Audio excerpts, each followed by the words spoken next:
જેસરથી Palitana road ઉપર pump અને FSI industries નકરી ઇન્ડસ્ટ્રીઝ વટીને 4 નાળા આવે. અહીંયા નાળું કહેવાય 4 નાળા રુદ્રાક્ષ ફાર્મની પહેલાં. અને તમે જોઈ શકો છો કે 4 નાળા રસ્તો અને અહીંયા વરસાદ દર વર્ષે પડે છે. એમાં ધોવાઈ જાય છે. આમ જુઓ અહીંયા નાખ્યું હતું તાજું આ બાજુની વાડીવાળાએ પટેલ ઘનશ્યામભાઈ ધોવાઈ ગયું. અહીંથી રસ્તો છે આ બધાનું હાલવાનું વાડીનો એ પણ ધોવાઈ ગયો છે. અને આ એનું કારણ છે કે આ ભૂંગળા જે છે એમાં પાણી હામતું નથી. અને અહીંયા આ સારકુંડલા ભાવનગર સ્ટેટ હાઈવે હોય તો અધિકારીઓને પણ વિનંતી કે જ્યારે પણ આ રોડનું તમે સારકુંડલા આપણે કહેવાય કે ભાઈ ભાવનગર સારકુંડલા સ્ટેટ હાઈવે હોય તો અધિકારીઓને ખાસ વિનંતી કે જેસરની 1 કિલોમીટર પહેલાં પાલિતાણા રોડ ઉપર અહીં તમે ગમે ત્યારે એસ્ટિમેટ બનાવો તો અહીં ઊભું નાળું લેવું ખાનાવાળું, જેથી કરીને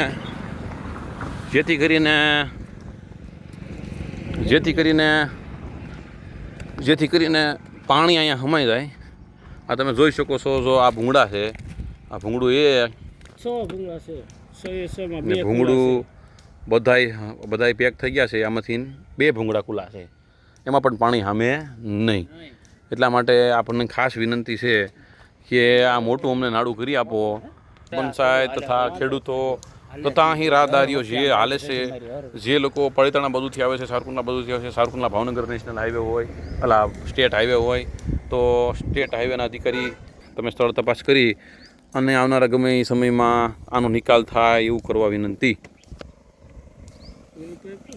શું તમારું કેવું છે? આ 2 પાડોશી છે, ઘનશ્યામભાઈ અને રવજીભાઈના દીકરા. આ ઘનશ્યામભાઈ પટેલ અને આ રવજીભાઈ લાડવાના દીકરા. નાના ભૂંગળાના હિસાબે બધું ઘાસ ને બધું ભરાઈ જાય છે બાવળિયાને, એના હિસાબે પાણી રોડની ઉપરથી જાય છે એટલે બધું પાછળના ભાગે ધોવાઈ જાય છે. આગળ પાણી ઉપરથી હાલે છે ત્યારે રસ્તો પણ બંધ થઈ. તો આનું નિવારણ શું તમને લાગે છે? 2 નાળાવાળું મોટું નાળું બનાવવાની જરૂરિયાત છે.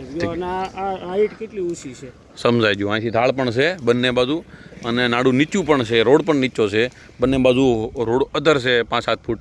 તો કહેવાનો મતલબ એમ છે કે અહીંથી બોક્સવાળું નાળું બનાવવામાં આવે મોટું તો આમાં કચરો પણ ન હલવાય અને આમથી પાણી આવતું હોય એ પાણી પણ આમાં હમાતું નથી દર વર્ષે. તો દર વર્ષે આ જ પોઝિશન થાય છે.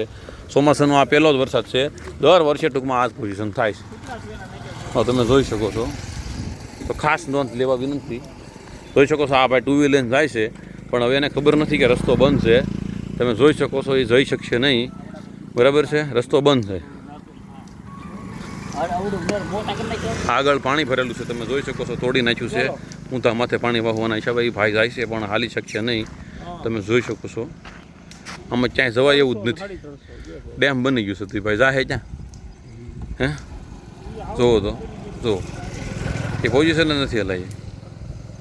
હે જોવો તો કેમ જાય છે એ ભાઈ? હા એમાં આમ જો ગુના પડી ગયા છે જે જુઓ તમે જોઈ શકો છો પાણી આવવાના હિસાબે. એટલે નીચેથી સરળ નાળું કરવામાં આવે એવી અમારા અધિકારીશ્રીઓને ખાસ વિનંતી છે. તો તમે જોઈ શકો છો કે પાણી આવ્યું બધું ભરાઈ ગયું છે.